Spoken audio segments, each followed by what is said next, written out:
This is the Wally and Methot Show. Now, here are your hosts, Brent Wallace and Mark Methot. Hello, everybody. Welcome to the show. I'm Brent Wallace. He's 13-year NHL veteran defenseman, Mark Methot, who I also know now we have found Waldo based on that shirt. That is so mean. Oh, you got me. You got me. And I had a feeling when I put this on, I'm like, you know what? Maybe I shouldn't go here because I'll get made fun of. But I rolled the dice and now I'm paying for it. Yeah, no, it highlights your eyes. Okay, so let's move on. NHL trade deadline is come and gone. There's just 17 trades, 26 players involved, some picks and whatnot. Now, it's the fifth time in the last 6 years there have been less than 20 deals. Is that flat cap taking all the fun at a trade deadline? Could be, but I mean, I think from our vantage point here, now that I'm in media and I've crossed over to the dark side, yeah, it sucks. You know, we wanted to see moving day to actually have a lot of moves, and unfortunately, we didn't get it. So we're scrambling here to find new narratives to discuss. But no, it's relative to the flat cap, and then obviously with COVID kind of being that X factor involved too. I mean, it is what it is. I'm very hopeful that the next season will be much different. I wouldn't expect it either because there's a flat cap I think is going to continue on. But nonetheless, there are some big deals. We'll discuss those in a sec. We'll also discuss how busy the Sens were on trade deadline day, revamping their blue line. Also in the show, we have Noodles on the show, Jamie McLennan, TSN analyst, and now a resident expert of the Ottawa area. Basically, he knows everything that's going on in Ottawa with his new segment on the TSN Sens broadcast of Ottawa Facts with Jamie. Or I think it's Ottawa Facts with Noodles, I should say. And so we'll get to all that. We'll ask also his thoughts on the Ottawa Senators this season and how he ended up sleeping at Kid Rock's house one night. All that still to come. Plus a new segment that Meth doesn't know anything about. It's called 3 for 3. There's 3 multiple choice questions for number 3. We'll get to all that. I promise, Meth, it'll be easy. And there's no math. And also we got trivial trivia. And to keeping with the food theme today, we've got a gift certificate from Napoli's Cafe in Stittsville. They're a fantastic Italian eatery. So all that still to come.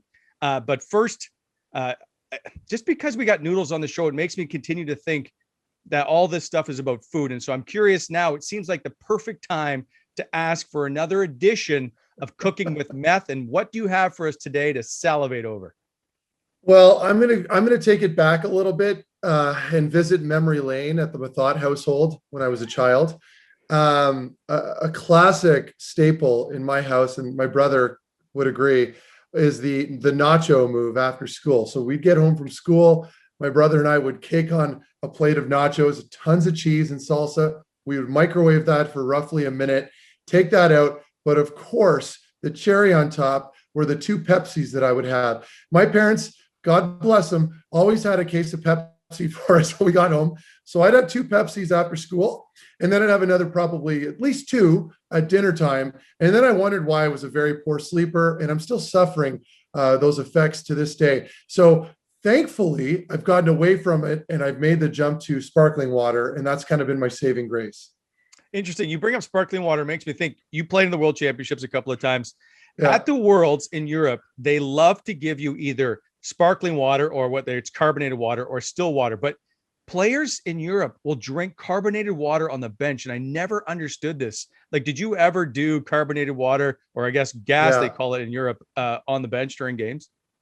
It's funny you bring that up because my first experience at the Worlds, we got into the room, and this was like the week leading up. So I think we were in France for the first week until we went to the tournament in Finland.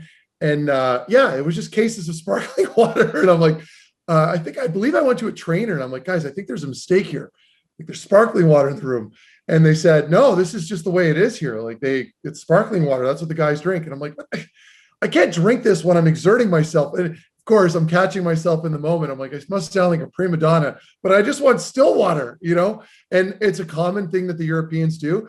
But, you know, oddly enough, you never really saw it when they came over to North America. I never remember hearing Erik Karlsson demanding sparkling water on the bench in between periods and during play. So that was news to me. I do remember, like, the first time I'm at the Worlds, and the bottles are basically the same. There's very little difference. I just grabbed one, and I'm like, I just spit it out. I'm like, what is this? Totally caught off guard. Yeah, if you're a broadcaster, especially, right? Because you're all gassy all of a sudden trying to interview a guy and holding them in behind the camera. So yeah, it was an adjustment, and you know, it's just different over there. Another edition of Cooking with Meth. All right, here's something else for you to chew on, Meth. That's the headlines. Let's get to it, shall we? And at number one, a month's worth of work. The Sens have a month left in the season. How do you think they're going to finish off, and what do they need to do down the stretch? Number two, the con man, Connor Brown, 8-game goal scoring streak. That is a franchise record. You've changed. No, not you, Meth, coming to the dark side of the media, but the Ottawa Senators blue line looks completely different than it did just a few days ago. Also, Northern exposure. The top 4 teams in the North really tried to retool and bulk up for the playoff stretch. We'll take a look at that. And the Eastern Frontier. I think the East Division really is intriguing because those top 4 teams loaded up to make a run. They're all looking to try and do something here into the playoffs. We'll take a look at that and dissect that as well. But first, let's go back to the top, and that is a month's worth of work. So you've got basically 12 games, 11 games left to go in the season. What do you expect to see from the Ottawa Senators, and what, I guess, do those young guys need to do? And we're going to see Matt Murray obviously back in the net, and he's a big question mark as well. Yeah. Before I get into what I believe the young players should be doing and what to expect, I think for me, at least when I'm looking at that lineup right now, post trade deadline, the issue still remains the goaltending. And I think that's probably the biggest question mark internally that they're mulling around behind the scenes with, just because it's your most important piece. And Matt Murray's the X factor here that I think a lot of people just want to know the answer to. And it's, what can we expect from management as far as how they're going to move forward with him with these last games? Do you just play him? Do you put him in these situations to get his confidence back up? I think you do. I think you have to, and you got to get him going here because you don't want this to be an area of concern going into next season. And at that price tag that he's got with a little bit of term involved, it's going to be a huge problem moving forward if we can't fix that. So now behind him, you've got Forsberg. He's playing relatively well right now. And what do you do if he's out playing the other guys in Hogberg, and Murray? You've got a good problem, of course, with all the depth of goaltending, and of course with Joey Daccord hanging in the balance, who is currently injured. So to me, that's an area that management's going to have to address at some point. I think in the now, it's just playing Murray, try to shelter him a little bit, get him some confidence because it's important. And then, I'm not worried about the forward group. Right now, they're looking great. They're deep. It's exciting. I think the first thing that comes to mind is just excitement, right? If you're a media personality or if you're a fan, I mean, how can you not be pumped for next year and even the following years to come with this group growing together as a fan? It's going to be a ton of fun. And then, of course, defense, that's something I'm sure we'll end up talking and touching on a little later here in our segments. Okay, let me get back to goaltending for a quick sec. So let's say Matt Murray plays 8 or 9 games down the stretch here, or 7, whatever it is. Yeah. What does he need to do? Like, my concern is this is a blue line. We'll try to get into the blue line in a sec, but this is a blue line that's changed, that's newer, that's less experienced. That there's going to be a lot of stuff that's going to happen to Matt Murray. I'm expecting a lot more scoring chances, if you will. Like, is there a concern that he doesn't get on board? Like, what happens if he doesn't find his game? Anything? Well, yeah, there's concern, but you know what? To me, his play isn't necessarily, it's not completely indicative of just between the crease alone. And when I say that, what I mean is, there's all these external factors like defense, how the team is playing as a whole. They were so inconsistent early on that you can't really put all the blame on Matt Murray. Yes, he had his moments. They were letting in some soft goals. But then we got to take into account all the other stuff, like no training camp, no opportunity to create chemistry with your decor, which eventually they got to, and they're obviously playing much better now. I think they've made some fantastic changes over the deadline. I like that they got rid of a couple guys, brought in Methot, another skilled guy that can move the puck.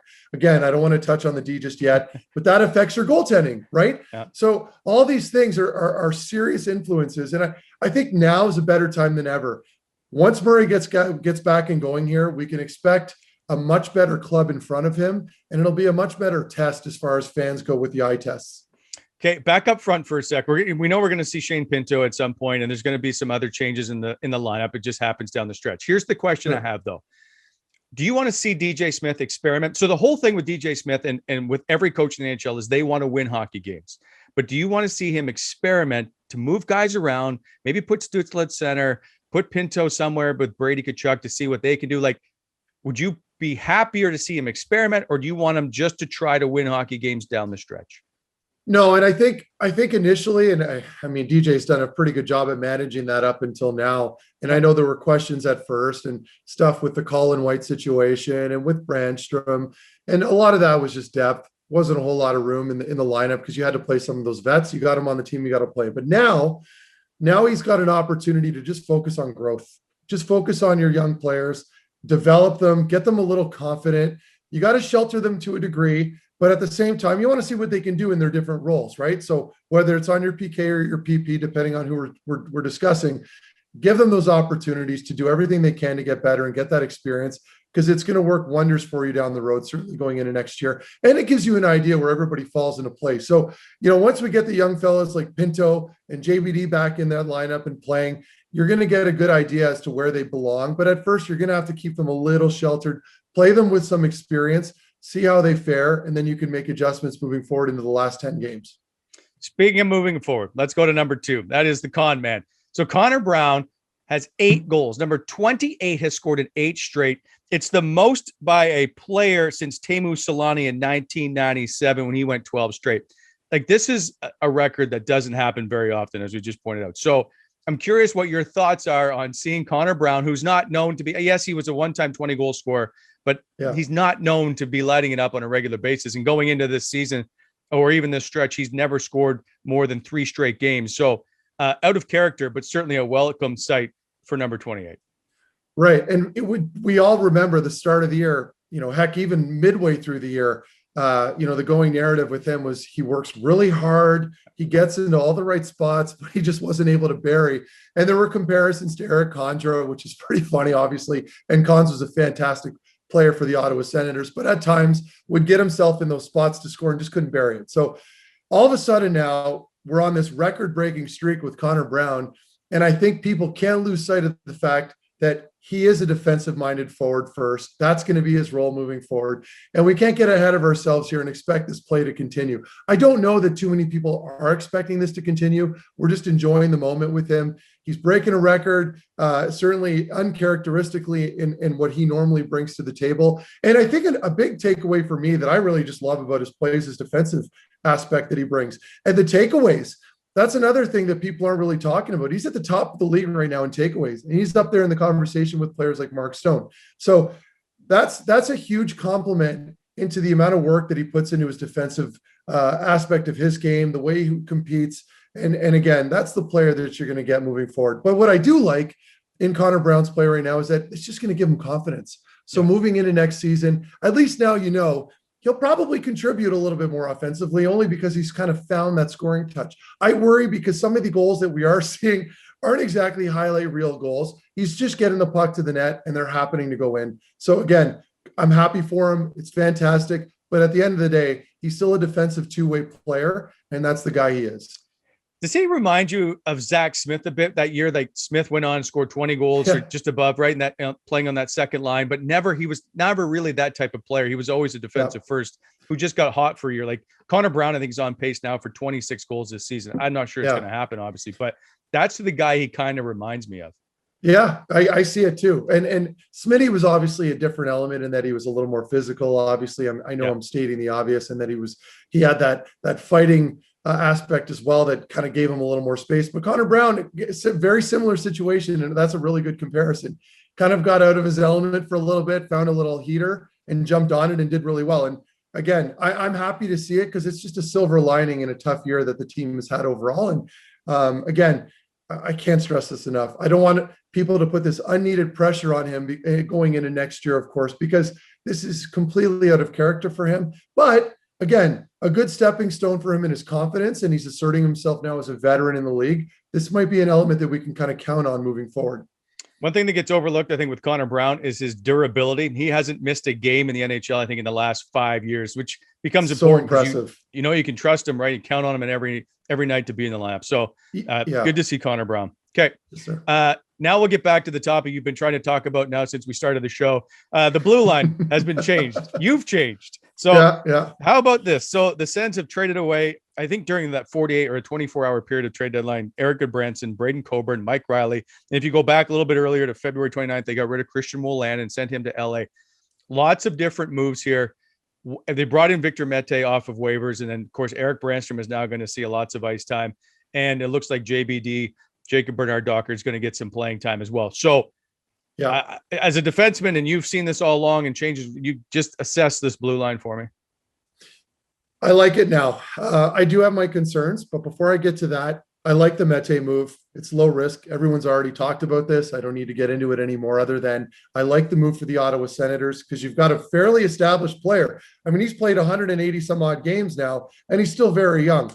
So, and I've spoken to some guys that are a little more familiar with him from Montreal and what they saw in his play. And there's, the decision-making could be a question mark at times in the D zone, a lot akin almost to what we've seen with Eric Brandstrom in that, there's moments where he's just playing very well. He's moving the puck well. He's moving his feet, and then he'll have a defensive lapse here and there, but that happens. And at that age, we can't forget, we're talking about two very young players. So I love the move, and it's low risk, like I said. So they got a time. This is almost his time to audition. It's almost like a little tryout opportunity for him, right?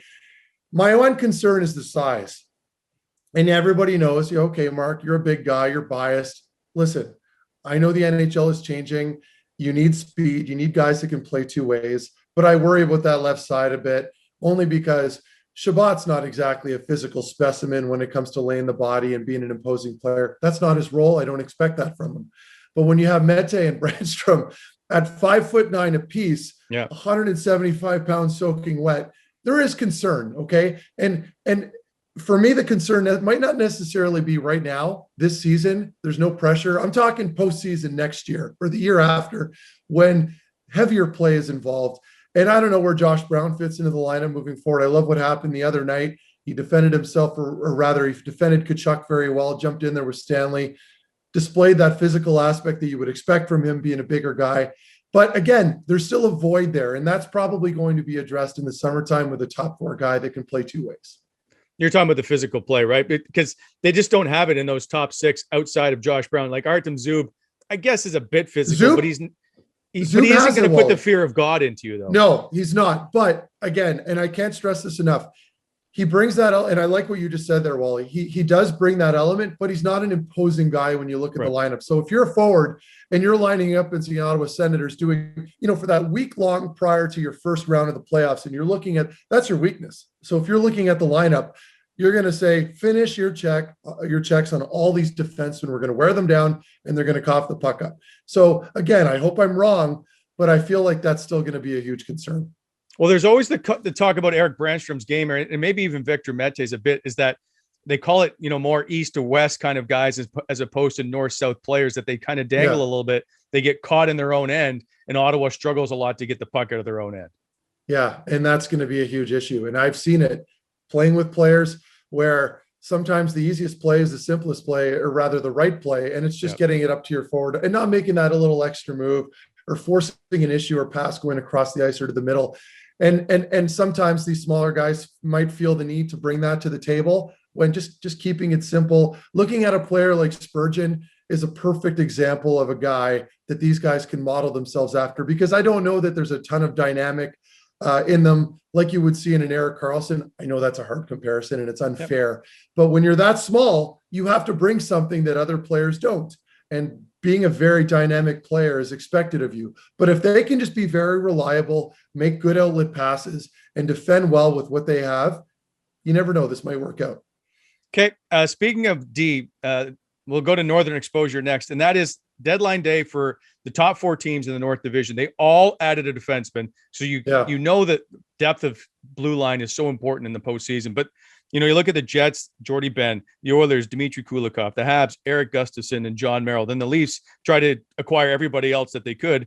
They took Ben Hutton, Nick Foligno, Stefan Nason, Riley Nash, Sumalella, David Riddick, and Venäläinen as another goalie. Like, they added a lot of pieces. Do you think any one of them is now the clear-cut favorite to win in the North? It's Toronto, and there's no question. And I think there is, but go on. Okay, well, here we go then. This should be fun. So for me, with Toronto, it's simple. You've got Nick Foligno, and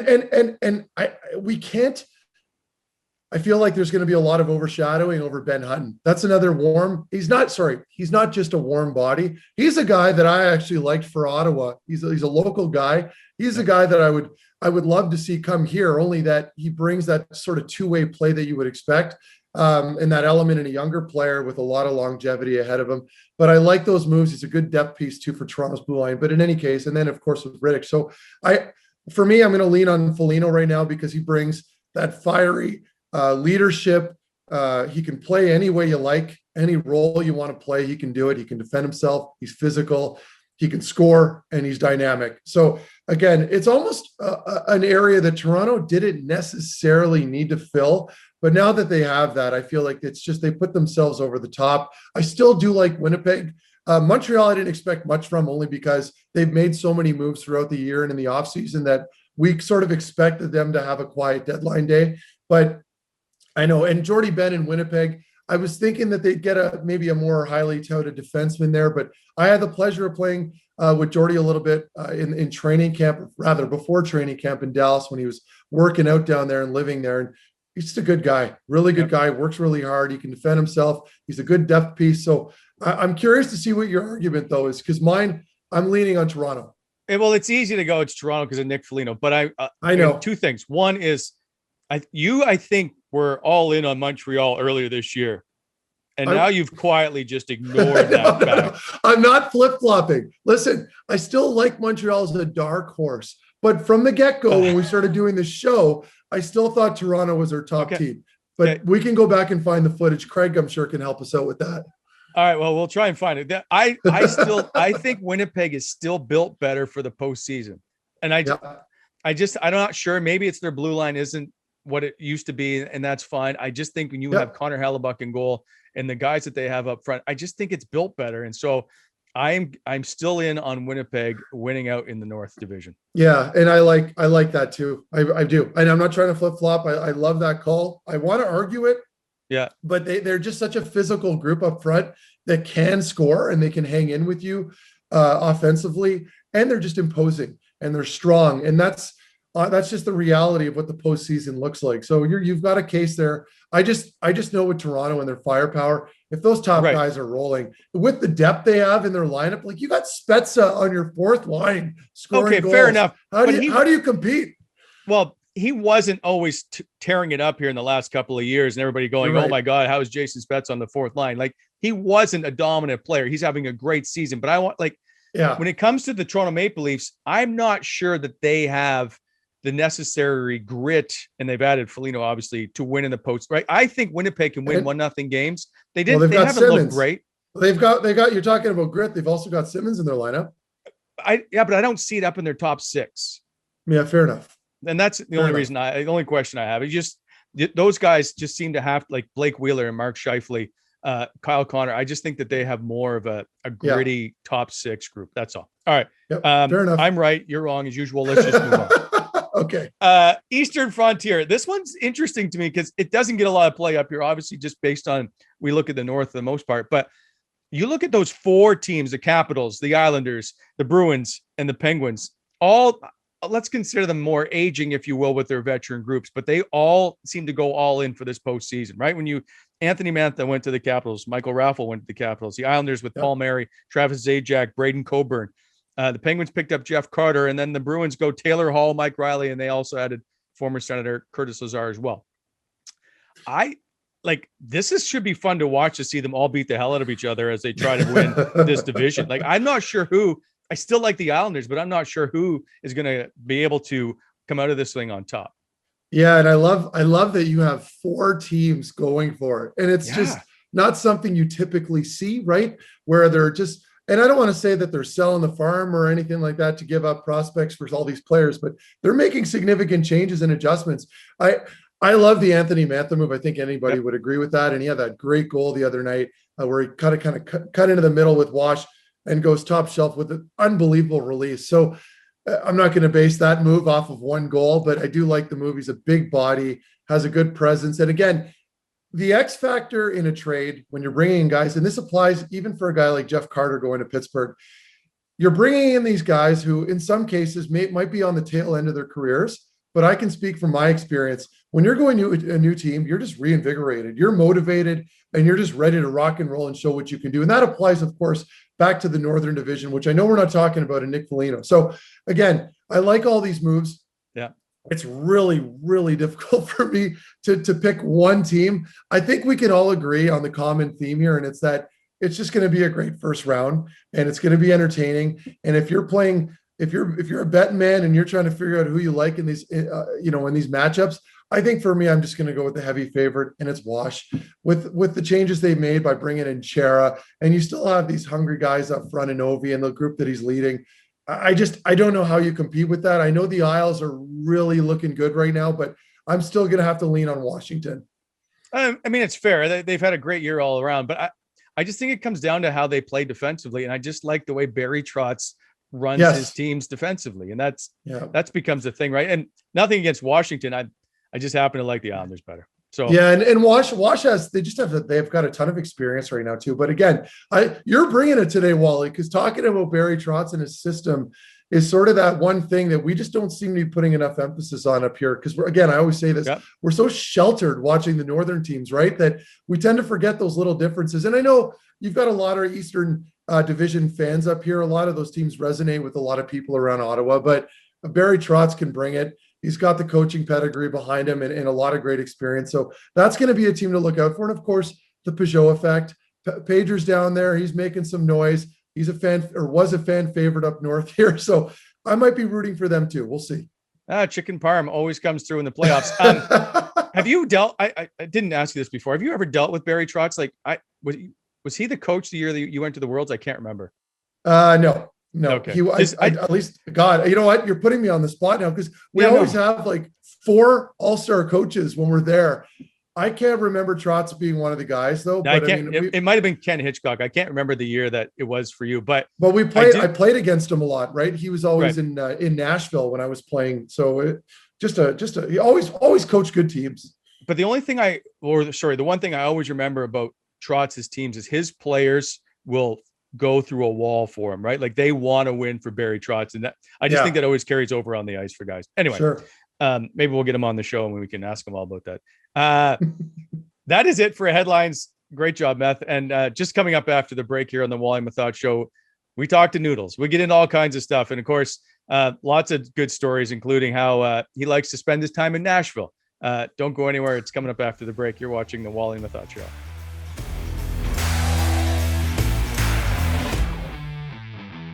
Okay, welcome back to the Wally Methot Show. Pleased to be joined now live from his grandmother's dining room, Noodles, Jamie McLennan. How are you, my friend? Not too bad. How you doing? And yes, those plates are very expensive. I'm not allowed near them, even as an adult. Put it that way. So, did your grandmother have like the plastic on the couch, like all of us? Oh yeah, and the oldest candy you've ever seen. So true. You literally, you would chip a tooth if you ever had any of the candy out of the dish, because that was more, I think that was more like a display. You're not supposed to eat it. And I will say this, going back to early in my career, my Nana, who's old school, used to have a TV in their living room. And when I was first on TV, I swear to God, she took a picture of the TV and had it printed out. And it was like me, you could see me like in the corner. I wasn't even starting. I was like playing against the Oilers and I was sitting on the bench. And she took a picture of it, printed it out, and dropped it off at my parents' house and said, I saw Jamie on TV. So old Nana McLennan, she was on fire back in the day. That's awesome. That reminds me, do you ever have those like pink chicken bones as a candy? No. Little hard candy. Oh, they're worst. But my grandmother always had them in a bowl and I was never going near them. I think they had dust. Ours was like Christmas candy year round. And it was like multi-flavored, multicolored. And I don't even know if it was candy or sugar, or it could be just hardened dirt, but it was, it was not good, put it that way. All right. We'll go from candy to eye candy. And we're going to talk about the Ottawa Senators. But first, before we do that, you have now become a man of the people of Ottawa. You could probably run for mayor, with all due respect to Jim Watson, and win based on your knowledge of the Ottawa area. And so one of the great things about this year's broadcast has been the addition of Ottawa Facts with Noodles. Do you want to walk us through how well you know Hogsback Falls? You know what? I would love to, but what I'm trying to do is just kind of subtly drop it in there. I know it's become kind of like a folk hero piece, but it's funny. Like, I don't know if you guys know Mike Kelly at all. I mean, sure, you know Mike Kelly from NHL Network and analytics guy. He's from the area, and I apparently said like his hometown, and he got fired up. So I get messages all the time from people. I think it was Hogsback Falls where I made a comment about it. And people were like, well, ask him about you should ask about the recycling situation there. It's a disaster. And like all my mentions on Twitter were like, going into like the details of that particular area, when really it's like a great place to visit for me. And obviously, I always preface my comments by saying, like, I grew up in St. Albert, Alberta. I'm an Edmonton kid, technically, even though I never really cheered for the Oilers growing up. I just cheered for my favorite players. And I live in Toronto, but I'm more of a Western boy by nature. And as I've come to Ottawa the last 5 or 6 years, like this is more me. Like this town reminds me of kind of like smaller town, really intimate. Fans are very passionate. They, Meth, you could talk about it. I mean, you've been embraced by this area, and this is your area. Am I wrong in that scenario? No, you're bang on. And people lose sight of that when they take off sometimes and end up in another city. But whenever you come back to Ottawa, it always has that feel, and people are super passionate. And again, everyone's embracing those little segments you guys are doing. Like when you mentioned Hogsback, that's where I grew up. That's my neighborhood. That's why we brought that up earlier, just because it just resonates and it makes it sound like you're from our town too. So people are loving it. And I think you guys should keep that up. It's awesome. I want to. My wife, believe me, I'm here a lot, like I'd like to get a place. But it's amazing because I actually enjoy kind of coming up here. Like I feel more at peace. Like, Toronto's, as you know, it's a faster paced city, and I kind of live north of the city. And everything's so busy there, and it's kind of like in your face, where here I feel like you can just relax and be yourself. Yeah. And I went for a walk, around the Capitol and stuff this weekend. And it was so amazing. The weather was so good. Like it couldn't have been a better night to just hang out, and the scenery is fantastic. So I genuinely love it up here, and I love spending time here. So that is the truth. So we're not changing that segment whatsoever. We're going to stick with it. Well, we look forward to when the mayor of Manotick, Mark Methot, is heavily featured in one of your episodes, if you will. Sure. You will. All right, let's go on to the Sens, and let's start in goal, since you're a former NHL goaltender and you know the position very well. Matt Murray is on his way back. We've seen lots of change, and we've seen Forsberg now in goal. How would you assess this final month of how this should all play out? And now, I know we'll get to Zach Burke in just a moment, your former teammate in Minnesota. But like, is this all on Matt Murray at the moment? Like the focus and what needs to transpire over the last month? I think it's a big part for Matt personally. From an organizational standpoint, I think when Pierre traded for him and signed him, the 4-year deal was, hey, you guys could disagree with me, but I thought, the money was a lot, right? 6.25. But I factored in two things. For about the first 18 months of that deal was probably going to be what I would term hazard pay. And what I mean by that is there's going to be some tough nights because, maybe the inexperience exposes, where the organization's heading. There were going to be some nights where you're going to earn every bit of that money just based on statistically, you're going to struggle. People may look at you a lot different going, why is that guy save percentage this? Why is he giving up so many goals? Now, early on in the season, Matt wasn't playing well, and the team wasn't playing well from a systematic standpoint as well. So it almost magnified it even worse. I think they had 2 wins in their first 15, and the Northern Division was, kind of rolling, and the big boys were kind of feasting on them. But as you've seen the team and the system settle in and these kids grow, you're starting to get some saves. And for me, so to answer your question, with Matt, I think it's very key for him to reestablish, if that's the right word, himself with the group and trust with the group, because his season has kind of been a series of small seasons where, he had a pocket where things were really poor, and then he kind of settled in, but he was inconsistent. We would run those boards where it's like 98 save percentage. He'd stand on his head, and then it was an off game. It was like one good, one bad, one good, one bad. That kind of mirrored how the team was in their progression. And then now you've seen really stable goaltending. When Joey came in, Forsberg has been really solid, like a true pro. I love what he's doing, to be honest, because that's tough to do. Like what he's bounced around and been in hotel rooms and not started games and stuff. So, and Hogberg is another guy who I think there was a time, I think, Wally, you would know this for sure, where I thought Hogberg had a chance to be a really good goalie at this level. And I would go back to the game in Anaheim. He'd gone home to Sweden and come back and rejoin the team there.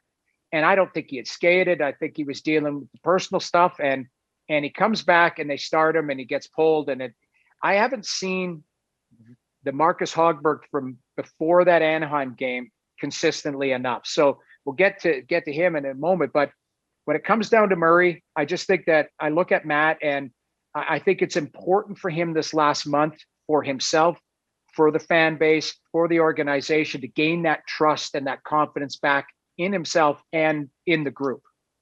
So was it a mistake to bring him in? Is he the guy? We saw that his numbers weren't very good coming into last year. I think he was below 900 save percentage. Is he the guy that's going to help this team, or was this perhaps a mistake and he's been overpaid now? Well, overpaid, I think there's no doubt that people will say overpaid. I tried to lay out the process of two things, the hazard pay and the marketplace. Quite frankly, we love Ottawa, but Ottawa's not for everyone. I grew up in Edmonton. Edmonton's not for everyone. Winnipeg's not for everyone. There are marketplaces that you have to maybe a little bit overpay to attract. So I thought the term was fine. And for him to grow with this group, there's enough runway that if he stabilizes by the time this team stabilizes, you might see something. That being said, the first year, to be honest, has been awful. Like he just, and if he can save it by having a strong month to close it off. But, now you'll have 3 years left on this deal and the team is going to get better. He has to get better with them. So I wouldn't say it was a mistake. I think it was a calculated risk of seeing a guy with playoff experience, a couple cups, even though with those cups, they had three goalies playing, Zatkov and Fleury, then Murray. And then the second one was Fleury and Murray. So he's never really been a standalone guy, but I had no problem with acquiring him. And that what you need is somebody to play with him and somebody to take those minutes and push him. Because I don't see him as a 60 game guy. I see him as a 50 game guy. So you need somebody to play 30, 35 games. So I think it was a calculated risk that doesn't look great right now, but maybe a year from now, if there's some stability and the team continues to grow, he might look a lot different. Noodles. So if you're DJ Smith right now, you've got X amount of games left in the season. Do you just throw him in the fire and get him playing and try to get him that confidence, or do you just keep sheltering him, protecting him? A little bit of both. Like I think what I'd like to do is get him back in, and shelter's the right word. Like place him in a situation where you think you can have a solid start from him, and then build from that. Because I don't know if for example, Markstrom in Calgary, they trade Riddick. I think Daryl's just going to play the legs off Markstrom right to the end of the season, see what he has. And, you're paying him $6 million. That's your job.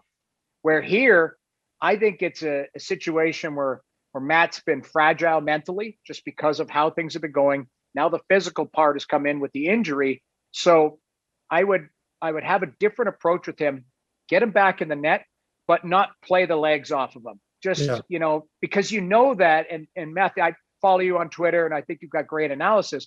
There's nights where that team just doesn't have it. And when they don't have it, it could look ugly. I thought, to be honest, in last night's game, the first 5 minutes, I'm like, man, this is going to get ugly here. And then all of a sudden they settled in and Winnipeg went to sleep, and that it is what it is.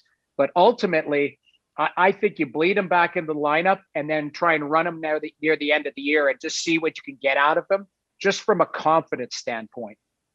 So what does a change in a goalie coach? You used to be a goalie coach. What does a change mid-season have any impact, or is there, on how Matt Murray's about to play? Like, how much work can you possibly do here down the final stretch that would make a difference? Quite a bit. And the reason I'll say is it's because it's the philosophy is going to be different. Now, Zach Burke probably looks at goaltending a lot different than Pierre Grohl, than me, than everyone else. So they probably have a philosophy of how he would like to play. I always say this as a goalie coach.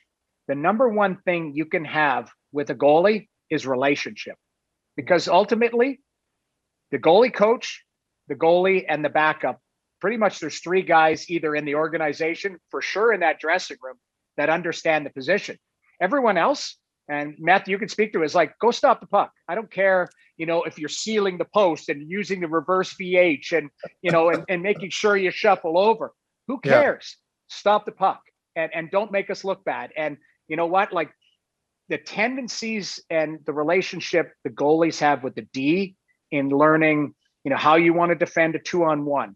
Where you want puck placement on, stopping the puck and ringing it, pulling it off the boards. You want it on your forehand. All those small things can be worked on between goalie and defenseman, goalie and forward. When it comes to just stopping the puck and positional play, relationship is so key between your goalie coach and the goalie, because really the goalie coach is an extension of the goalie and he's your eyes and ears. So when the coach is pissed and goes, you know what, we lost the game because of the goalie. And you say, hold on a second here. There was a neutral zone play. There was a defensive miscue here, and you can't allow that pass over there. That's the goalie coach kind of being the bridge between management. So I think when it comes down to it, number one, it's relationship. The second part is just toolbox, like the mechanics of it. So I'll give you, the only thing I can speak to is from experience. I was like 31, 32 years old. I'm in Calgary with Kiprusoff. Kiprusoff's arguably, I think arguably one of the greatest goalies who ever played. Like he just saw the game differently. He had a different toolbox than I did. So our goalie coach would go, this is what I see. Kipper, try this. Well, I could try it. There was no way in hell I could do anything, like Kipper, this flexibility, reaching here, doing that. There were things that I could add to my toolbox at 31 and 32 years old that I knew I got better. I got better because I was like, that works, that doesn't. My body's physically not capable. I'm not talented enough to do this. So like, that's the challenge right now is Zach Burke or, whoever Matt works with, even in the off season, maximize what he has. And then you take Hogberg, who's, he's a mutant. He's 6'5"? Like he's a big goalie. So make him that size in the net. Don't shrink him. I want him to be big. I want him to be in control, because if you see less net, you're more intimidating to a shooter. Mm-hmm. So I would work with Hogberg technically different than I would work with Matt Murray to maximize his skill at 6'4".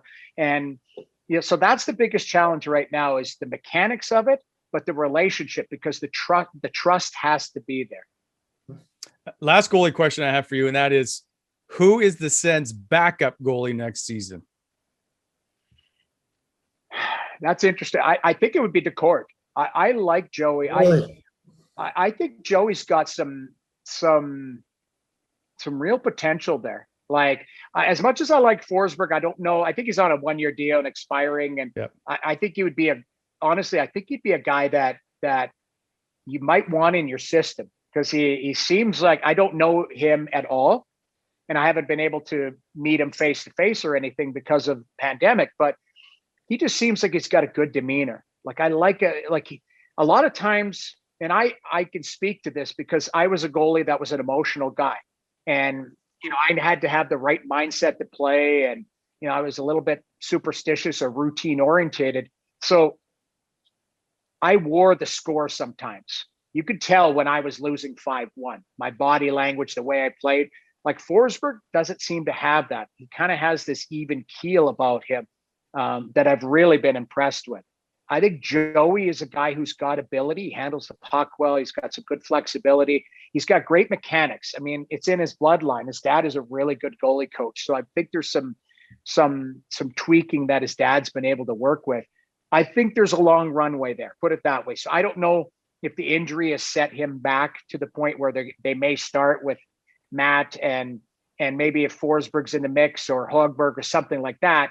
but I think Joey Decord's got a chance to be a really good goalie at the NHL level. I don't know what his ceiling is just based on the success of the team, but I would say if I had a crystal ball, I would say, it would be Matt's going to get every opportunity. And if Joey Decord is healthy and kind of ready to go, I'd like to see what he's capable of. Yeah, he's certainly won a lot of hearts in his short time that he's been in the net for Ottawa. Okay. Now, as you start to get out of the Ottawa area and walk down through Parliament Hill and take your photos and stuff, you're going to have to wear something. So I'm curious, which Ottawa Senator jersey would you buy? Is it Tkachuk, Chabot, Stützle, Batherson? I'm not going to allow you to pick a goalie because you'd stay in that club. So it's got to be a non-goalie jersey. Who are you going to get? It's Brady. I mean, that guy's an animal. I say that like in a good way. Like just think of like how impactful he is on a game. Like I love Thomas Chabot, I think, and Meth, you could speak to the, what he does good and what he needs to work on from a defensive standpoint. Like I think Chabot is just continuing, he's got to get better. I think some of his decision making, there's some things that, I think he needs to clean up, but ultimately I look at him as like a mainstay, just a guy who's going to play 25 to 28 minutes a night and just be dominant. But I think Brady is so impactful night in and night out. And as he gets older and even more experienced in reading what the game needs at that time, he's going to be, if he's not his old man, he's damn close to it right now. As far as like, and Walt was a beast. Like Walt was this guy who, could score, but he would just as soon run you through the boards. And if you challenged him, he'll beat your face in. Like it was like, and I look at Brady, like going into the game last night, I don't know what you guys are thinking, but I'm like, okay, Winnipeg's got a couple guys that can back things up physically. How's that going to look? They're going to be chirping him. That they're going to try and get underneath his skin. Yeah. And Brady doesn't back down. He's actually, instigating, going at it with, Stanley, going at it with Lowry right there, all takers. Oh, and by the way, I'll add 2 goals too. It's not only like I didn't back down and I didn't shrivel. It's like I took control of this game. Like that's what you want. You want a response from, you guys are going to have a response against me. Guess what? I'm going to have the response against you. And there's so many nights where I'm like, I when it's all said and done, I'm excited to see what he's going to be like night in and night out. Like, cause he's that impactful at 21. What's he going to be like at 25? Yeah. Is he the captain in your eyes then moving forward? Yeah. I do. For me, I don't know how you feel, Meth, but I look at the way he carries himself. Like it's almost like the team turns to him right now. Like something's going on. Like he's the pulse guy, right? Like, and go ahead. I was going to say, I think earlier on, I think a lot of people kind of lean towards Chabot as being perhaps the captain only because of his calm demeanor, and he's playing 40 minutes a night. But I know. I had my concerns with Brady just because he has that kind of wild side element to his game, and you don't know what his discipline level will be like on any given night. But I think he's maturing so quickly. It's crazy. To me, he's a no-brainer. Yeah, I look at his. And I think the best part about it too is, he can talk to his brother, he can talk to his dad, and I'm sure they're very close. And in some of the things that he goes through and some of the things he sees, his maturation level. And you're right, he's got a wild side, and I'm sure there's nights where, he may make a decision that he regrets, or it may impact the game in a negative way. But it's not from a lack of trying. It's not from a lack of wanting to be involved. And, early on, like I watched him, and Ray Ferraro has this saying, and I always laugh. He calls players like, that's an unmade bed. Like, it's messy. And, like there's, he talks about goalies, like it's an unmade bed. The guy's laying on the ice. Like, there were nights I watched Brady, and I'm like, the only comparison I could draw was to Scotty Hartnell. Because, Hartnell was kind of he was a bit of an ugly skater, but he could get there. But he was big and strong and tough to play against, and had a really good stick in front of the net. And, he was a pain in the ass. Like that's it. Hartnell was a pain in the ass, but in a good way. And I kept thinking, okay, like, is Brady that? Like, is Brady a Hartnell? Because there's times where he's skating and just falls down, or it's almost like he's growing into his body and his coordination. But Brady's got a better skill set, than Hartnell. And I think, Brady's going to be, I looked up Hartnell's stats. I think he scored 38 one year, and really like an amazing year. But for the most part, Hartnell was a 25 to 30 goal scorer, and more from in that 10-foot radius. I think Brady will get to 40, and he'll always get his around the net goals, but I think he's going to expand his game as he gets more comfortable and grow it a little bit farther away from the net. But I just, getting back to it, like I think he's going to be the captain, and it's no slight on Thomas Chabot or Stützle or anybody. It's just, he seems to me is the pulse of that team, and everything's going to run through him. You brought up Thomas Chabot a couple of times, and we just witnessed the Sens revamp this blue line, if you will, over a course of 24 hours with guys, Goodbranson, Coburn, Riley, all gone, Victor Methot coming in. How do you fix this blue line? And I guess, what are your thoughts on having Brandstrom and Methot, playing on this team, a very, I'll say, undersized D, if you will, on a nightly basis? I mean, I think with Methot, it's a low impact move. Like he's kid's 22, and I personally think he should have started in the AHL, and that's a Montreal thing that they force fed him into the lineup, and they force fed him with a stability guy like Shea Weber. So all of a sudden, Shea can keep the flies off of him and go back and get the puck and absorb contact. All of the things that Meth, you could speak to, good partners do to kind of create space for your partner, or at least make it a little bit easier. Mette's a good skater. There were nights when I did a lot of Montreal games where I questioned his decision-making with the puck. Maybe that's young, maybe that's the speed of the game, but I think it's a low impact move to grab him. Brandstrom, like, there's nights where I'm like, okay, I think this kid is close. And then there's nights where I think he's miles away, where I'm looking at him and I'm like, decisions, physicality, he's a darter. I don't know if he's an outright speedster. I think he's more of a darter. He's pretty good laterally. So I think there's a lot of progression to be done there. You're right. The physicality of it, like they might need more Goodbransons or Josh Brown type of guys that can create some space, maybe a little bit more modern day. Like, I'm trying to think of, like, a David Savard is a perfect example. Like, Savard can play in your top four, but he's physical and he's a big body, and like a younger Roman Polak, guys that were Meth. Really, if Meth, you were 10 years younger and the body was, is your body holding together? Are you all right? Like, I'm okay. I'm hanging by a thread though. Exactly, we all are. I'm coming 50, and I just barely can sit in this chair. So, but like your type of player, Matt. Like I'm sure people have talked to you about this. Like Eric was Eric, but Eric couldn't be Eric without you. Like there were times where you needed to clean up a mess, and the mess, like, it was like nothing to see here, folks, because you would go over and clean it up, because Eric would make a mess and move on.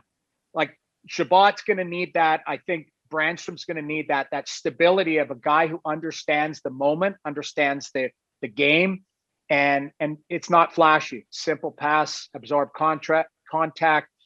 Put that player in a position that they can have success with their strengths, and they're going to need that. And I think Pierre will have to address that in the offseason. Yeah, because and just to touch on that, because it's intriguing, right? We have the two young kids coming up in JVD and Sanderson, potentially maybe the following season. So you have to make room at some point for those two kids who are clear-cut studs. So if you want to be more detailed, who can you go after then? Like, what can fans expect Pierre to do come free agents here this summer? I'm assuming you need a top four, a fairly good puck mover that can also play reasonably, physical. But where do you find that?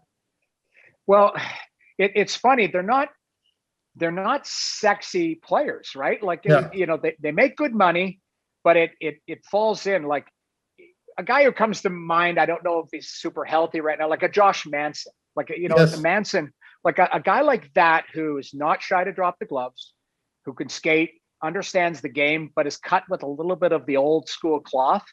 Like that, that would be somebody like that. Like that type of player who can give you top 4 minutes, not going to embarrass you. And, I don't know how you feel, but like, I kind of like Artem Zub. Like, I think he's a solid player. I think he's been a really nice find, but it would have to be almost like a Zub or a Zaitsev with more bite that creates more room in the physicality part. Like, I think Zaitsev does a pretty good job using his body and, but it would have to be a more physically imposing person to create some space and like almost like an upgraded Gerbranson, like a Gerbranson of 5 years ago, a little bit more mobile, a little bit, better first decision, that type of stuff. So, I mean, guys like that come to mind. You know who would be a guy that you could target? I don't know if you might have to overspend for him, is Adam Larsson.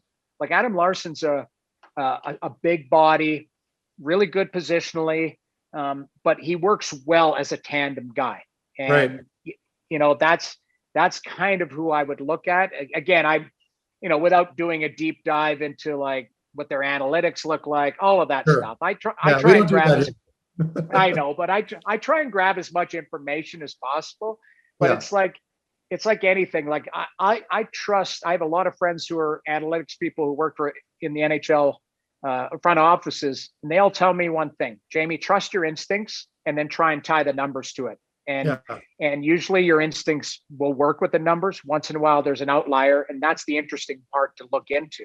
So a guy like Manson, I don't know, if he's lost a step or anything like that, but that's the type of guy, somebody who comes with a little bit of a reputation too, to be mean. Agreed. Last question on the Sens, and I want to move on to more things that's going on in your life outside of perhaps the Ottawa Senators, is DJ Smith takes a lot of heat from fans, whether he's playing this guy in this spot or this guy in that spot. It's coaches always do. How would you assess DJ Smith's performance this season? I think he's done a good job. And I know early on he took some heat for not playing Colin White and, deploying, Stepan and guys like that early on. The only thing I could say is I thought he was being a good father, because when you're seeing your team get caved in and night out, I kept thinking to myself, like, you have to understand the situation, tonight, not just big picture. Tonight, they're trying to win a game. So maybe he would put out Anisimov and Stepan instead of, Norris and Brady. And we all knew Norris and Brady will be there eventually. But on those nights, especially Norris, where he's learning on the road, you got a tough matchup, you're up against McDavid or something like that, you don't want them to get caved in so that you lose them for a week or 10 days mentally, because they can't recover from a really tough play. Now, that being said, they were still getting caved in. So I could see the online community getting very loud going, well, I'd rather they get caved in with, the young players on the ice instead of Stepan getting taken to the woodshed or Anisimov or one of these veterans. But I would rather have those guys, because they're not going to be here 3 years from now. So I looked at it as an investment of him trying to go, okay, I'm going to try them in situations. And once we get a little bit more comfortable, once we get our system in place, and it took a little bit of a while to do that, because they had a 7-day training camp. All of a sudden you're playing games. Yeah. Like you didn't have 3 weeks. You didn't have the teaching. You didn't have the practices going, hey, I want you here, and this is why I want you here. And you've got to ingrain that. So early on, I saw the heat. I didn't disagree on certain nights that, hey, you know what, DJ could have done this as far as adding that player, but I would have much rather, and I think he did that, err on the side of like protection instead of letting a guy sink or swim that early in the season. That being said, right now, I want to see kids in situations, because the system's there. They're getting better goaltending. I'd like to see the kids play and be tested and pushed. So overall, I think he's done a good job. I'm sure there's times where he would have liked to, hey, I should have played this player. I should have done that. I think, the Colin White one was a bit hot button topic, because early on, I thought their team was too slow. Like the players that they acquired, like the speed of the game, was part of the reason why they were getting caved in. White's a better skater. Like their team needed more speed to try and execute what they were doing, and they weren't able to do that. So they were able to do that now. Now it's just about doing it. So overall, I think DJ's done a good job, but he couldn't play goal, and that was the thing. They weren't getting a save, and analytics or not, like there's some numbers that weren't flattering those first 15 games. And I always go back to this fairly or unfairly, but Draisaitl scored a goal in Edmonton where he hit the middle of the net on Hogberg, where Hogberg lost his net. Yeah. And Draisaitl was like, he just shot and hit the middle of the net. And I remember thinking, like, that's probably one of the easiest goals he's scored in his life. And, that was a tough night for Hogberg, and he had a bit of a tough stretch, but, that wasn't DJ's fault. Like you couldn't get a save at the right time. But overall, long answer, I think he's done a pretty good job. Okay, I want to get to now how COVID has changed the way you do broadcasts, which means no longer between the benches, which is something I know you really like. And and that you've had perhaps one incident that you're not a big fan of Mark Borowiecki over. Well, he chopped me over the head. And then like, and it's not his fault, but like, okay, full disclosure, between the benches, I know there's better sight lines, but there's also worse sight lines because both teams stand up, and now you're going around, and all of a sudden there's a cameraman in there, and like it's a gong show.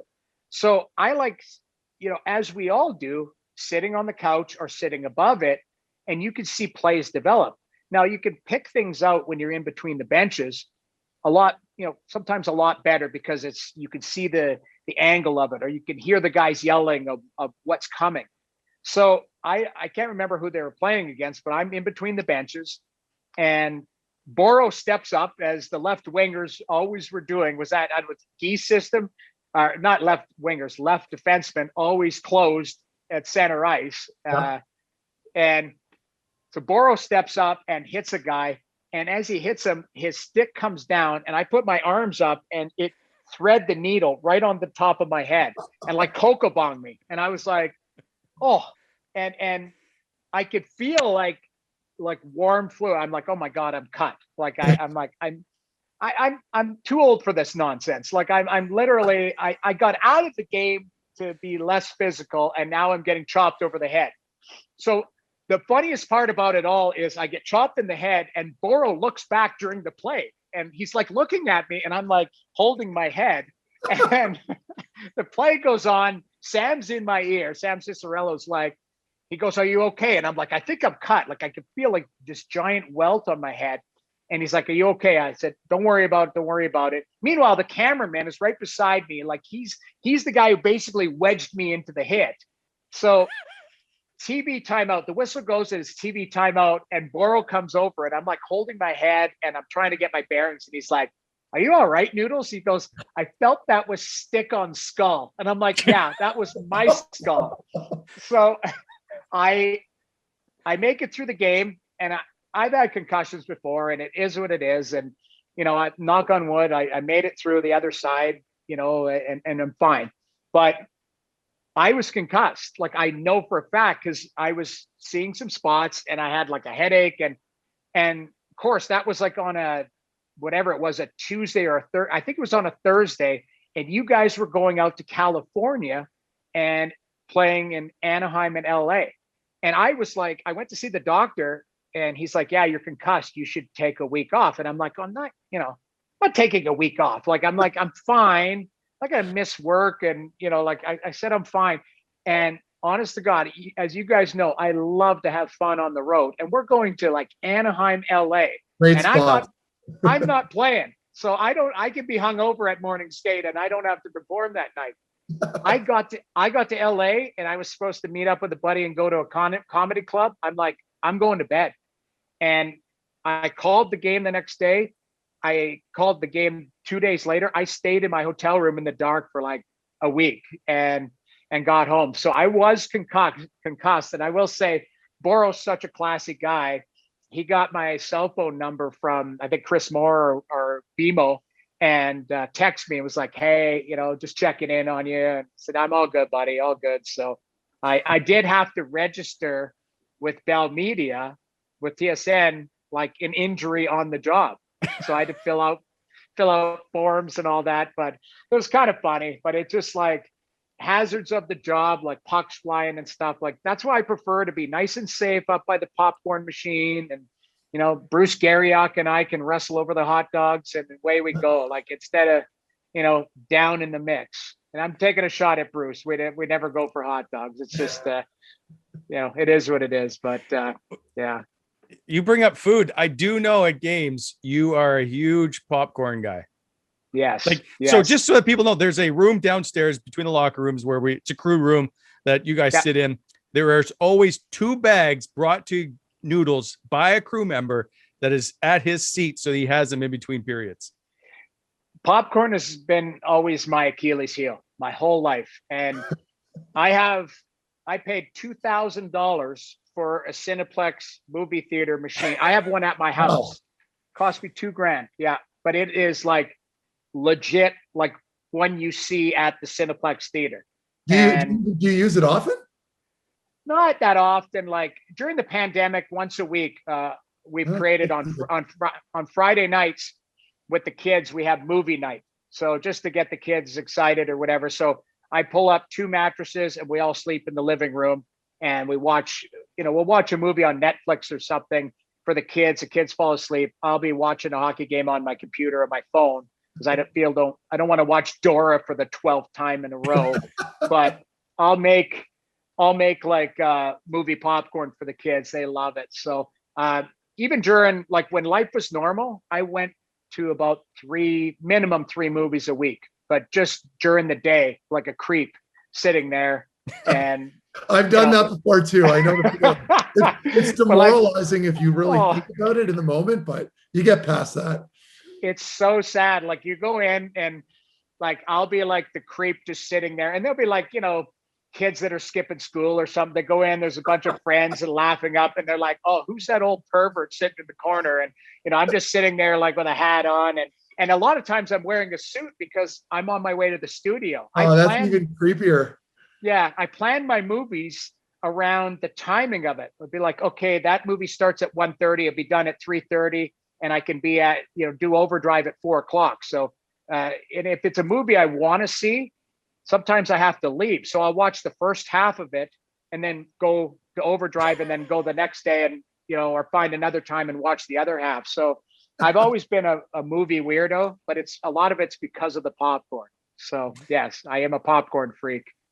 You bring up Overdrive, and I got to ask because it's a fantastic show. I enjoy watching it all the time. And it's not because of anything you really talk about. It's because of the antics usually of Jeff O'Neill. What is it like with the 3 of you on a daily? It just seems like it's complete entertainment. Yeah, it is. Our group texts are very interesting because it's like, O-Dog's just a very funny guy. I don't know if you guys, you know him, but like if you know him like intimately, he's a guy he's really passionate, really caring, but he doesn't have that filter. So he'll just say or do something. And it's funny because as the years have gone on, I've gotten to know him. I certainly knew him as a player and we had crossed paths, but I never knew him personally. And he is what you see he is. Like he's funny, he's passionate, but he's self-deprecating. Like, I don't know if you guys saw, he was racing Al's brother the other day, that 40, like, oh yeah, it was incredible. But like, he's like, okay, guys, don't make fun of my weight or don't make fun of this. But then he'll like put himself out there for everyone to make fun of. And it's just, I think he's incredible at, creating content, and we are all in the content game. And I think he does it organically. Like he doesn't, like the one thing about our show, and I'm sure you guys are the same way now as you guys get rolling, like there's preparation, but a lot of it is just natural. Like, hey, turn on the mics and let's talk and let's react. And, the one thing we've learned over the years, for the most part, is you do it with respect. You can disagree with somebody, but don't make it personal. O and I have had one bad fight early on in our broadcasting careers because we were both trying to win an argument instead of just focusing on what was, the task at hand. And that was, a topic. And since then, we've never had, we can disagree and O's good. He'll be like, you're an idiot or whatever, but it's never personal. And I think that's what's helped us kind of like just grow our audience, is because we're three idiots that just, we don't talk, but then 4:00 we talk, we turn the mics on, and people just happen to be listening and watching. And the only difference between us on air and off air is that we swear. That's the only difference, And I don't know if you guys are swearing on your podcast. I haven't sworn, but you have to be mindful of that. And Wally, you would know that for years. It's just hot mics everywhere. You got to be aware of it. Well, we were always warned, like if you ever got caught swearing on a mic, you'd be fired. And so it's just ingrained in me not to say something like that. And so I completely understand the language part.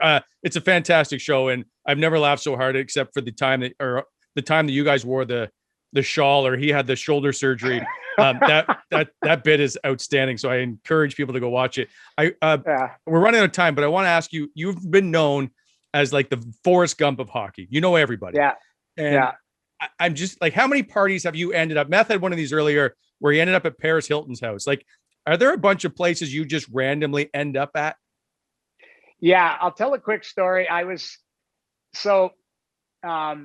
ended up, the end of the story is I ended up spending the night at Kid Rock's house in Malibu. And I was like, that's amazing. And the best part about it, so it was during the lockout, I think would have been, whatever it was, 05, 06 or something. And I flew down. I'm friends with, people know I'm friends with Chad from Nickelback. We grew up together. We've been very, very close. I don't advertise that because I don't need to hear people go, Nickelback sucks, or, there's like, Nickelback is like politics. You either like them or you don't like them. You know what I mean? Like, and like Chad's a dear friend of mine, and the guys in the band I'm very close with. So I always just, everyone has their own opinion, but so I met through Chad a guy named Tyler Connolly, who's the lead singer of Fieri, the Dead Man, and Tyler and I are very close too. So I fly down to see him because they're recording a new album, and Tyler's like, I got a couple songs I want you to hear or whatever, and so Tyler's not drinking because he's protecting his voice, and I've got friends from LA, and I'm drinking a lot because I'm on vacation. So we end up going to Nobu, and Tyler's there, and a buddy of mine from LA, and my phone rings, and it's Chad, and he's like, are you in LA? I said, yeah, I'm here with Tyler. He's like, yeah, I heard a vicious rumor you're here. He goes, meet me at the W Hotel at midnight. He goes, I'm at a concert with my buddy.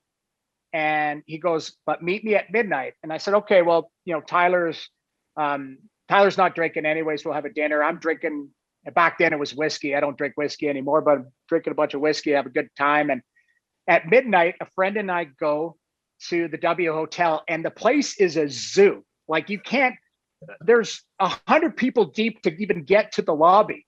So I'm like, how the hell am I going to get in here? I call Chad, and he's like, I'll send security out.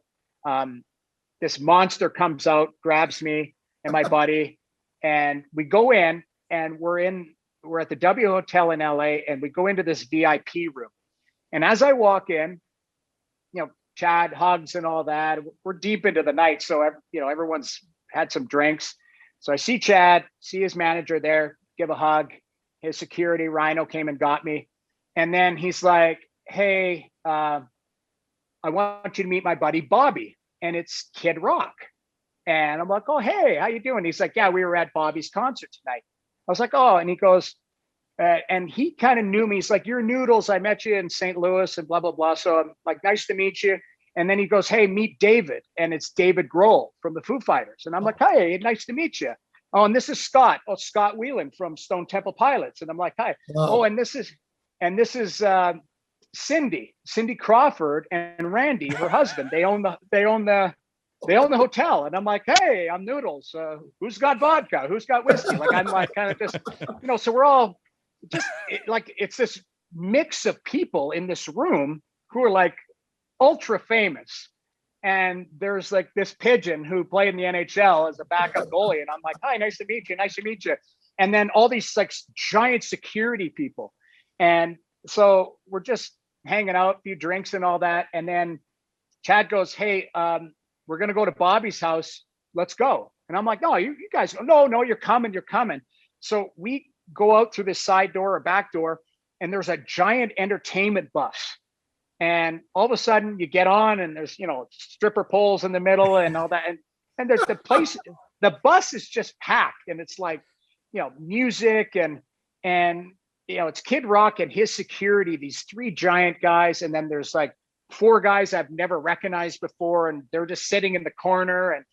And then it's just me. My buddy was like, I'm out of here. I can't do this. And he's like, we're going to Kid Rock's place. So this bus takes, it took us like an hour to get there. I don't know. I was drinking and all of a sudden we're sitting in this giant Malibu mansion in the kitchen, and this long table. And keep in mind, Kid Rock is literally wearing the white suit, the hat, like he is full on character. And drinking alcohol and stuff. And it just, I turn around and he's playing, he's like, I got this new song, and it's like Sweet Home singing Sweet Home Alabama all summer long. He's like, what do you think? I'm like, that's going to be a hit. And so he's playing the music for us. And then he's making us fried bologna sandwiches at like 4 o'clock in the morning. This is a specialty. And so he's making sandwiches, and I'm just sitting at the table with a drink and loving it. And then as the night goes on, people start to fade out, and we go up into the garage, and he's got like a Batmobile. That's all I remember. There was the Batmobile was in the garage with like other cars and stuff. And then we go to the studio, and I'll never forget, it's like 7 o'clock in the morning, and I'm still awake, Chad's still awake, and Kid Rock's still awake, and they're just sitting on the guitar playing, singing songs. So it's like those two and me, and I'm just sitting there. And I swear to God, I've got an old flip phone. And I was like, I should tape this, but my battery's dying. So anyways, long night. They're going to go to bed. And I'm like, I'll just sleep here. And he's like, no, there's a room. Just go grab a room. And I fall asleep. I wake up like, 4 hours later, and my phone is buzzing, and it's my ex-girlfriend, but my girlfriend at the time going, where the hell are you? I've been trying to get a hold of you. I'm like, shut up. I'm at Kid Rock's house. I'll call you later. Like, oh, that's incredible. I went from literally me being at Nobu, having a few drinks with somebody who's not drinking, to like, spend the night at Kid Rock's house in his like studio or something. But it is what it is. So that's a Forrest Gump moment of like all time, because meeting like David Grohl and Scott Weiland from the Stone Temple, who's passed away, like that was pretty cool, really cool. You brought up bologna sandwiches, and it reminds me of one particular NHL road city which I always look forward to going, and that is usually, and you're on that trip, Nashville. Yes. So there is always one moment I know when you have arrived at the bar, which is usually Legends, and that is because they're playing one song and one song only. Would you like to tell that story? Yes. So back in my, playing days, I guess, like I love music. I love live music. I respect every musician out there, but Nashville being in the league was ridiculous. Like you discover that, that strip, you go there and you could just sit at a bar all day, all night, and it doesn't matter. Nobody bothers you. So I found Legends and Tootsie's as my two favorite places. Playing for Minnesota early on, we were playing the next day. We flew in and we practiced, and then we didn't play till the next night. And as I was walking back up the hill to the Radisson, I saw Legends, and I'm like, I'm just going to stop in for a beer. It's noon, and there's a live band playing there. So I'm like, this is awesome. Noon turned into 5 o'clock, turned into midnight. I had 3 meals there. I had lunch, dinner, and a midnight snack. They finally were like, you got to get the hell out of here. It's 2 o'clock in the morning. So we played. It was a rough night the next night. And I've never, ever like lost that moment. So every time I go to Nashville, it's like Legends and then Tootsie's. So one night we had you go on the road trip and you get like, say it's a week long, like you get pretty good chunk of cash, right? Like in an envelope, right? Your meal money, per diem meal money. So Nashville, for some reason, was like our first stop. We're going Nashville, St. Louis, Chicago, or whatever.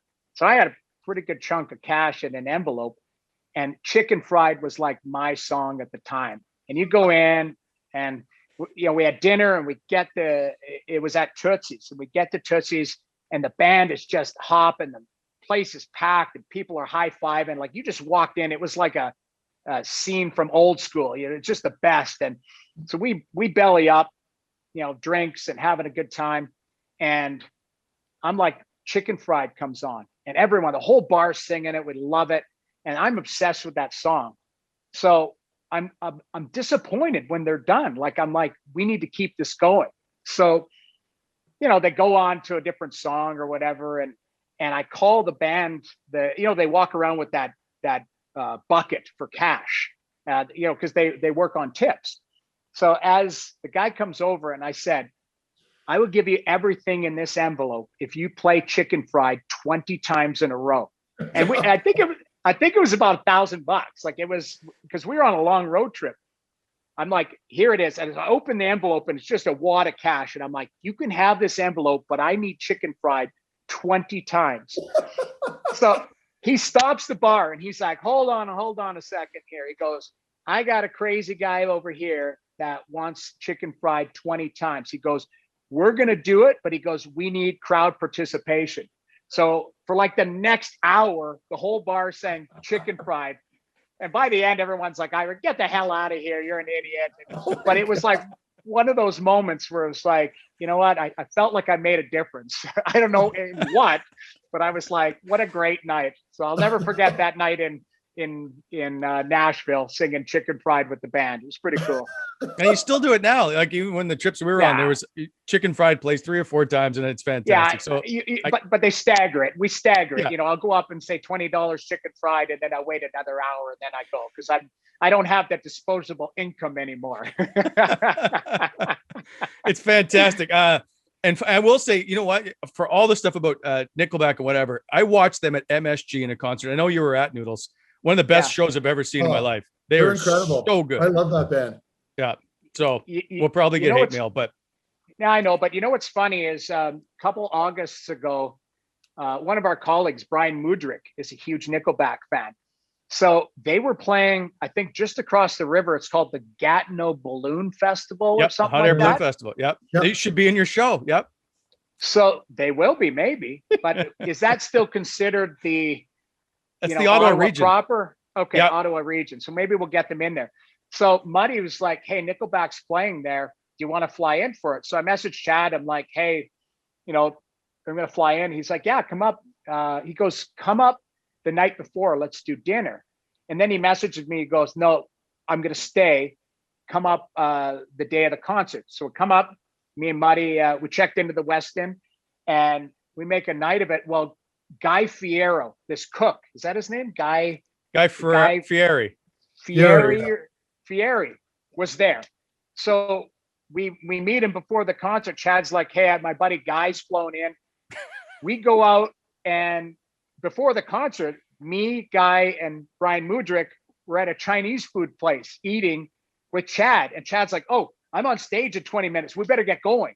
So we eat and we go right to the festival. Chad goes up on stage, and then we go out afterwards. I think we went into the square here or something, but it's pretty cool. So that is my Ottawa memory of going out in this area. Great times. It is. I know you got to get going, but we love your show, Overdrive. We love what you've done with the broadcast, with the Sens. You've done fantastic work. We appreciate your time here, and we look forward to hearing you on the airwaves again, my friend. Well, thank you for having me. I apologize because I actually wanted to talk more with Meth about like hockey and stuff, and I just literally hijacked the whole hour. I apologize. No, that was great. I was almost in tears there. That I think as of since the beginning, this might be the best storytelling episode that we've had. So it was a treat, man. Okay, why don't you guys are getting very big. Why don't you wait for like another 20 episodes, and we'll do like Noodles 2. And you and I could tell stories of like certain players because there was some crossover. You're a lot younger than me, but we Dion. could tell Dion stories. Yes. Like, because I had Dion as a rookie. Yeah. And, so D was this crazy, hard hitting, like lunatic, which, now I mean, he's more subdued. He'll get into the wine and FaceTime me once in a while, which I enjoy. Yeah. No, he loves his FaceTimes. He'll send me FaceTimes, and I'm like, I have to like gas him on a lot of them because like I'm not in the mood for this right now. Well, because it's so random. It'll be a Monday at 8:00, and you're like, I'm just putting the kids down, and he's like, he's a bottle deep sitting at his, compound in PEI, which is. Have you been there?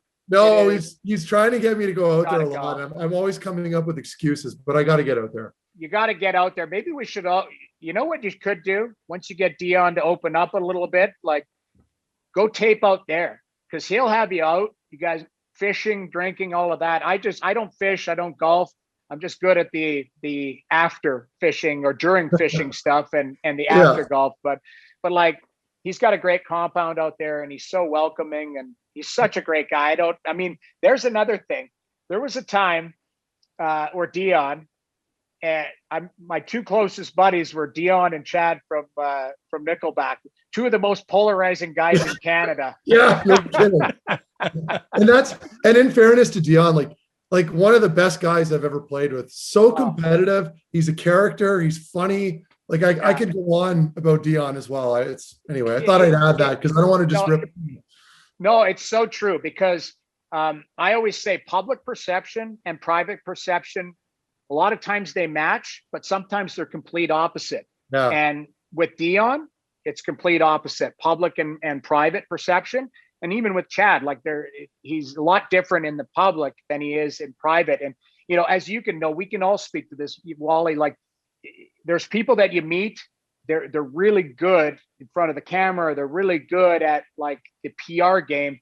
And then they turn the camera off and they're not good people. Yeah. And, those two are not, like, especially Dion. Like Dion, he's such a class guy. He's such a great person. But, the way it ended in Toronto, like, that city was hard on him. And, he's such a good person. And, I've got so much time for him. He's a quality guy. So yeah, maybe in the second time I can be a spectator instead of the guy who just literally took, hijacked the segment here. I apologize. No, we're looking forward to it. I look forward to Noodles 2.0. And if you can get Dion to come on, then I will have the three of you on and I will say nothing and just let you three talk for an hour. We'll try. Yeah, he's tough. He's, why? He's such a close friend of mine, but he like once in a while he'd be like, "Oh, TSN talking, not Jamie," and I'm like, "All right, knock it off." Like, and now now Meth, that you're in the dark side, like he'll be like, "Oh, can't say anything." Like it's exactly right. He'll even send me DMs like once in a while, making fun of a segment that Wally and I did, just to like some passive aggressive jabs at me, and I'm like, "Come on, man." The funny part is he watches it all. Like he'll flip something from me from like Overdrive and be like, "That was really funny." I'm like, "Oh, really? I thought you didn't read the media. I thought you didn't pay attention to the media." But he's such a good guy. Yeah, we'll try and get Dion on, but let's once you guys get another 20 episodes or whatever, let's have a new Noodles 2.0. That'd be fun. We're probably talking to you in about a week, my friend. Okay, sounds good. Whenever you want, you guys got me. Noodles, appreciate your time. All right. Thanks for having me, guys. We'll be right back with more from the Wally Methot Show after this.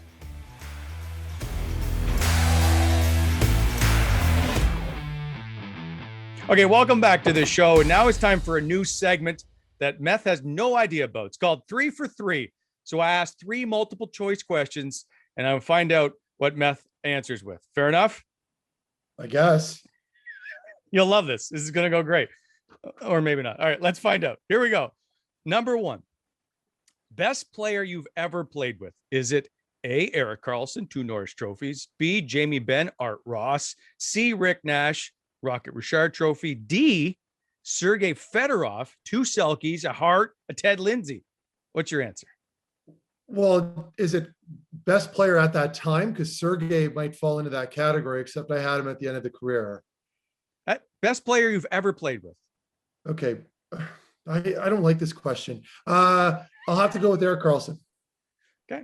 All right. Fair enough. Now, where would you put Rick Nash on that list? I'm curious because he It's played so in Columbus, he didn't But get the even Jamie attention, I think. Benn, Jamie Benn, like, I don't like it. They're all so good. And Sergey, I mean, look at his career. I used to play him on Sega Genesis. So like that, he was incredible. So, you know, and Nasher was incredible. They're all really good. I'm going to say Erik Karlsson only because I had a chance to play with him and he won 2 Norris trophies. So I'll go with Erik. I think you should have picked Sergey. He had white skates. Sergey was the man. Again, it's a very hard question. All right. Second one, worst day of the year. Is it first day of training camp, trade deadline day, free agent day, or locker cleanout day? First day of training camp because of a multitude of reasons. One being, you know, your body's about to go through hell. In particular, the physicals and all the fitness testing that we do, and on ice fitness testing that seemed to come into play later on in my career. It became more normal around the league. So yeah, first day, hands down, nothing beats that. Did you ever show up to camp and think that you were like in great shape or whatever, and then all of a sudden you do testing, you're like, I'm not anywhere near I thought I was? Yeah, my last year in Ottawa, I normally destroyed the fitness testing on the ice because I was very good at pivoting and the backward skating, and I would usually finish near the top with that. And then my last year in Ottawa, I don't know if it was just my lungs that day, but they felt like I'd smoked a pack of cigarettes leading into the skate. And I think it's because the Sensplex was just so brutally cold. Yeah. And I had a very average, you know, I was middle of the pack, but usually I was at the top. That one killed. And I was like bleeding. I could taste blood in my lungs. So, wow. Yeah. No, that's not good at all. Okay. Last one. And this is the best one. Would you rather prank Chris Neil knowing he would find out? B, get licked by Brad Marchand post-vaccination? C, share a room with Alex Burrows? Or D, lose a fight to Kevin Bieksa? What would you rather do? I wouldn't want to lose a fight to Juice because I wouldn't hear the end of it, probably, if we ever interviewed him at least. The licking thing with Marchand, I'll pass on that too. You know what? I'll probably go with the Chris Neil prank, only because I value my sleep too much to risk that even one night with Burr as my roommate. So Chris Neil for sure would be the answer I'll go with, and I'll take my chances. Fantastic. That is 3 for 3. Now let's bring in Craig for today's Trivial Trivia. Hey, Craig. Boys, it's trivia time again. Trivial Trivia again. Welcome to that. That was a great show, by the way. How good was Noodles? Noodles is so much fun. Oh, we could have probably gone for 2 hours. So we are definitely bringing him back, and probably sooner than he wants. Part 2 is going to be excellent. So I'm very much looking forward to that. But I'm also very much looking forward to giving away another one of these Gong Show sauce-off kits. So if you rewind back to Monday, we asked which player got Wayne Gretzky's final stick in his last appearance in Ottawa. And Ron Tugnut was kind enough to let us know that it was, in fact, Igor Kravchuk. So that's a great one. So a bunch of people got that one right. Specifically at Winker91. Ryan, we're going to be in touch, and we're going to get you this Gong Show sauce-off kit very shortly. But we're going to give something different away today. And Wally, you touched on this a little bit. So today's prize is we have a $50 gift certificate to Napoli's Cafe.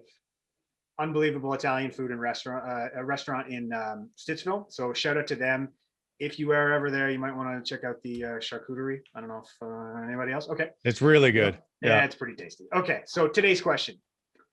What specialty food did Kid Rock make for Jamie McLennan? Send us your answer on Twitter using the hashtag Wally and Methot. The contest closes Saturday, April 17th at noon Eastern, and we will reveal the winner on Monday's show. It is not a charcuterie board. I can tell you that. Anyway, it probably felt like that when it's 4 a.m. Great show today. Thank you again to Jamie McLennan for coming on the show. Also, if you happen to like it, just like and subscribe to our YouTube channel or follow us on Apple, Spotify, Google, and a host of other podcast platforms. We will be back on Monday. Another big show, big guest we have lined up. We'll hold off telling you who it is until later. But for now, boys, take care. And it was maybe called now the Wally and Waldo show based on your shirt. Have a great weekend. I'm going to get you back for that, man. Well, you've chirped me enough, so I might even break out the old blue sweater for you again. That I like so much. All right. Have a good See you, one. boys. All right.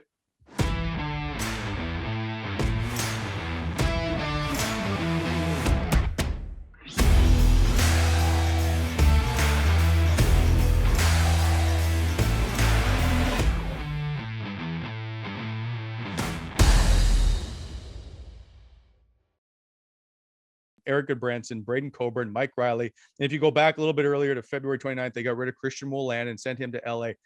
Lots of different moves here. They brought in Victor Mete off of waivers. And then, of course, Eric Brandstrom is now going to see lots of ice time.